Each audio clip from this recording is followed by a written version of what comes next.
चलिए स्टूडेंट शुरू करते हैं आपका नया चैप्टर। ठीक है, ये चैप्टर बहुत ही ज़्यादा इम्पॉर्टेंट है। इस चैप्टर का नाम है अनुवांशिकता। इस अनुवांशिकता चैप्टर में हम लोग मेंडल्स के बारे में जानेंगे और मेंडल्स के नियम क्या होते हैं उसके बारे में जानेंगे। ये नियम बहुत ही ज़्यादा इम्पॉर्टेंट है जो आपके सामने दिख रहा है। मेंडल के अनुवांशिकता का जो नियम है वो मुख्यतः वो 3 प्रकार के हैं। ठीक है, 3 होते हैं। नंबर पहला जो लिखा है वो उसका नाम है प्रभाविता का नियम, law of dominance. Law of dominance के बाद अगला जो है वो है आपका लॉ ऑफ सेग्रीगेशन, यानी कि पृथक्करण का नियम। लॉ ऑफ डोमिनेंस का मतलब क्या हुआ? प्रभाविता का नियम।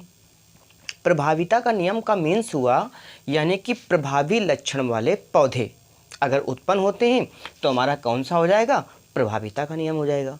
दूसरी बात, अगर पृथक्करण की बात, लॉ ऑफ सेग्रीगेशन की बात कर रहे हैं तो सेग्रीगेशन का मतलब होता है पृथक्करण का।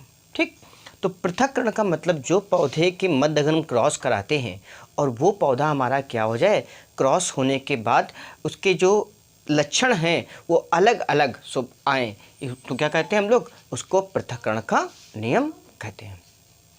अगला है law of assortment independent, law of independent assortment. ठीक है, लॉ ऑफ इंडिपेंडेंट असॉर्टमेंट इसका मतलब होता है स्वतंत्र अभ्युवन का नियम। ये बिल्कुल सारे पौधे क्या हो जाएंगे? 9:3:3:3 ऐसे देख लीजिए, 9:3:3:1 रेशियो में क्या हो जाएंगे? ये सारे पौधे अलग अलग हो जाएंगे। और दूसरी बात स्टूडेंट, इस नियम को जो आप देख रहे हैं स्वतंत्र अभ्युवन का नियम को, इसको हम लोग द्विसंकर क्रॉस भी कहते हैं। इस नियम को क्या कहते हैं हम लोग? द्विसंकर क्रॉस के नाम से भी जाना जाता है। तो आइए हम लोग सबसे पहले बात कर लेते हैं इस प्रभाविता का नियम। ये आपका प्रभाविता का नियम है। ठीक, इस प्रभाविता के नियम में हम लोग जानेंगे क्या है इसकी परिभाषा। ठीक, प्रभाविता के नियम के अनुसार, ठीक है, क्या पढ़ेंगे?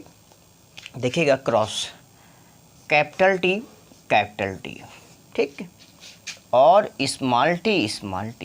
ठीक, कैपिटल टी को बोलेंगे हम लोग लंबा पौधा। स्मॉल टी को बोलेंगे बौना पौधा।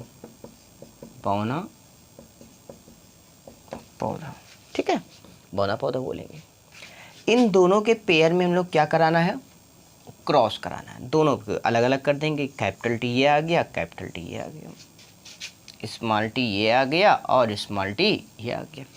क्रॉस करा दीजिए इसका इससे, तो क्या बन जाएगा? कैपिटल टी कहाँ गया? स्मॉल टी के पास। कैपिटल टी कहाँ गया? Capital T small T. इसका क्रॉस इससे करा दीजिए, कैपिटल टी स्मॉल टी आ गया। इसका क्रॉस इससे करा दिए, कैपिटल टी स्मॉल टी आ गया। कैपिटल टी स्मॉल टी कैसे आ रहा भाई? यहाँ का क्रॉस यहाँ पर आया तो कैपिटल टी इसका आ गया और स्मॉल टी इसका आ गया, दोनों मिला क्या होगा? Capital T small T. ठीक, इसको बोलते हैं आपका युग्मक। ठीक, इसको बोलते हैं युग्मनज। ठीक स्टूडेंट, ये जो चल रही है आपकी वो है प्रथम पीढ़ी। ठीक है, प्रथम पीढ़ी है। देखिएगा अब आपको परिभाषा कैसे लिखनी है। देख रहे हैं आप, प्रभाविता का नियम का मतलब होता है प्रभावी लक्षण वाले पौधे उत्पन्न होना। जब एक जोड़ी कैसे हैं? विपरीत लक्षण है, इनमें लंबेपन का लक्षण है और इनमें बौनेपन का लक्षण है। जब एक जोड़ी विपरीत लक्षण वाले पौधों के मध्य क्या कराते हैं? क्रॉस कराते हैं। क्या कराते हैं?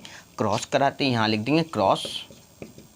ठीक, क्रॉस कराते हैं तो सारे पौधे प्रभावी लक्षण वाले उत्पन्न होते हैं।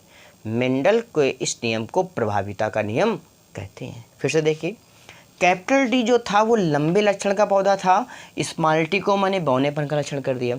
दोनों के मध्य में क्रॉस कराया तो सबसे पहले कैपिटल टी दिख रहा है। कैपिटल टी का मतलब टॉल मीन्स लंबा पौधा। कैपिटल टी जो है वो प्रभावी पौधा है। स्मॉल टी क्या है? अप्रभावी, क्योंकि बौनेपन का लक्षण इसमें है। ठीक है ना। तो कैपिटल टी आपको पहले दिख रहा है, यानी कि 100% जो पौधा है उसमें कौन सा लक्षण है, प्रभावी लक्षण है, ठीक। लेकिन इसके पीछे भी लक्षण छुपा हुआ है, कौन सा, अप्रभावी का, यानी कि पीछे। तो परिभाषा कैसे बनाओगे कि जब एक जोड़ी कैसे लक्षण है, विपरीत लक्षण है, विपरीत लक्षण वाले किसके मध्य, पौधों के मध्य क्रॉस कराते हैं, क्या कराते हैं, क्रॉस कराते हैं, तो सभी पौधे प्रभावी लक्षण वाले उत्पन्न होते हैं, तथा अप्रभावी यानी स्मॉल टी का यानी कि अप्रभावी लक्षण वाले पौधे छिपे रहते हैं। मेंडल के इस नियम को प्रभाविता का नियम कहते हैं। बहुत ही इंपॉर्टेंट, बहुत ही इजी, को सॉल्व करिए। अगले देखिए हम आप बात करते हैं, अगला जो है आपका वो है सेग्रीगेशन यानी कि पृथक्करण का नियम। पृथक्करण का भी नियम इसी प्रकार है, परिभाषा आप लोग लिख ही लोगे, ठीक है, परिभाषा आप लोग लिख लोगे। तो पृथक्करण का नियम भी सेम इसी प्रकार है, बस क्या है आपको डेफिनेशन लिखनी है और क्रॉस बनाना है। इसमें क्रॉस 2 बनाएंगे हम आपको, ठीक है, एक ही क्रॉस में दोनों उसी प्रकार से हो जाएगा, ठीक।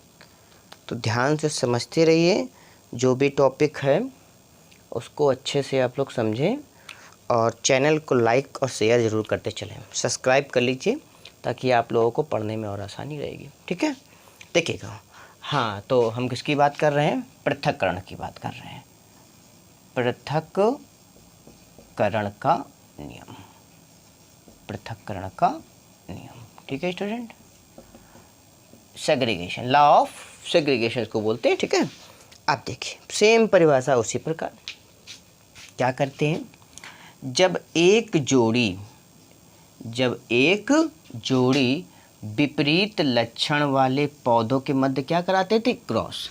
ये क्या है, इसमें कौन सा लक्षण है, लंबा लक्षण है, यानी कि लंबा पौधा है, ठीक। ये कैसा है, ये बौना पौधा है, बौना पौधा, वही पूरी क्रॉस है, देखिएगा बस थोड़ा सा अंतर है, इसका पेयर अलग अलग कर लेते हैं हम लोग, कैपिटल टी ये आया और कैपिटल टी ये आया, इसका अलग अलग कर लेंगे, क्या आ जाएगा, स्मॉल टी और स्मॉल टी, ठीक है। इसका क्रॉस इससे कराएंगे तो कैपिटल टी ये दिख रहा है, कहाँ पर गया, स्मॉल टी के पास। इसका क्रॉस इसके सामने इससे कराएंगे, क्या आ गया, कैपिटल टी कहाँ गया, स्मॉल टी के पास, ठीक। इसका क्रॉस इसके सामने क्या आया, कैपिटल टी लिखा है, किसके पास गया, स्मॉल टी के पास।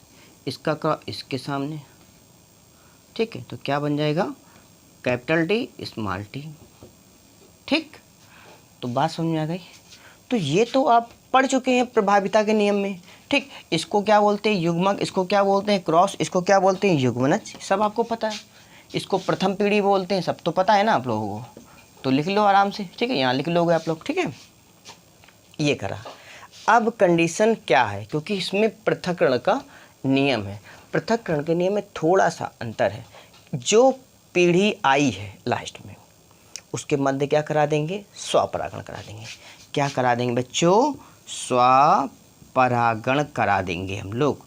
स्वपरागण में आप देख रहे हैं ये पौधे आए हैं, इनको, इनमें सारे पौधे सेम है, उठा लो, कैपिटल टी और small T, capital T small T उठा लिया, इन दोनों का पेयर अलग अलग कर दिया, ये कैपिटल टी स्मॉल टी, इसको अलग अलग कर दिया, ये कैपिटल टी और इधर स्मॉल टी, क्रॉस करा देंगे इसका इससे, तो क्या आ जाएगा, कैपिटल टी और कैपिटल टी। इसका इससे क्रॉस करा देंगे तो क्या आ जाएगा, कैपिटल टी स्मॉल टी। इसका इससे करा देंगे तो स्मॉल टी पहले नहीं लिखते, हमेशा ABCD के अनुसार कैपिटल टी पहले लिखेंगे। तो कैपिटल टी कोई प्रभावी लक्षण पौधा है, स्मॉल टी, इसका इससे कैपिटल स्मॉल टी, दोनों में स्मॉल टी है, दोनों में स्मॉल टी आ गया, ठीक है। जब दोनों में स्मॉल टी आ गया आपका, तो देखिएगा अब क्या बोलेंगे, अब तो ये प्रथम पीढ़ी, तो ये कौन सी पीढ़ी हो जाएगी, ये हो जाएगी द्वितीय पीढ़ी, ठीक है, ये द्वितीय पीढ़ी, ये युग्मक, क्रॉस, युग्मनज। आप देखिए समझ में आया।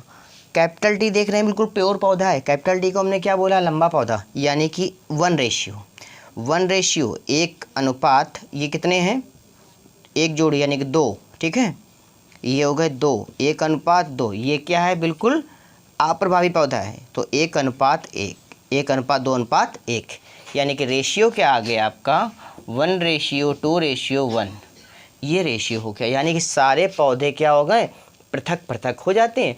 पृथक पृथक हो जाने के कारण ही इस नियम को पृथक्करण का नियम कहते हैं।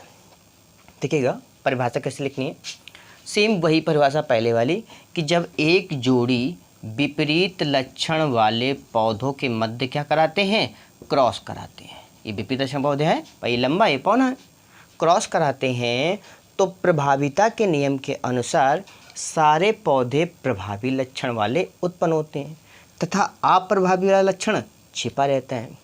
ठीक, परंतु लगाना है, क्या लिखना है, परंतु इनके मध्य द्वितीय पीढ़ी में क्या कराने पर, स्वपरागण कराने पर ये प्रभावी तथा अप्रभावी, प्रभावी तथा अप्रभावी ये मिश्रित है, इसमें दोनों लक्षण हैं। प्रभावी तथा अप्रभावी का जो लक्षण का पौधा होता है वो 1:2:1 में अनुपात में अलग अलग हो जाता है, इसीलिए इस नियम को पृथक्करण का नियम कहते हैं। बहुत ज़्यादा इम्पॉर्टेंट है, ठीक है। तो ये आपका ये दोनों क्रॉस बेटा इसमें बनेंगे, दोनों क्रॉस पृथक्करण में बनेंगे, पहला वाला ही बनेगा दूसरे वाले में बनेगा, लेकिन पहले वाले में केवल एक ही क्रॉस था, इसमें दोनों एक क्रॉस बनेंगे, ठीक है। तो ये नोट करिए आप।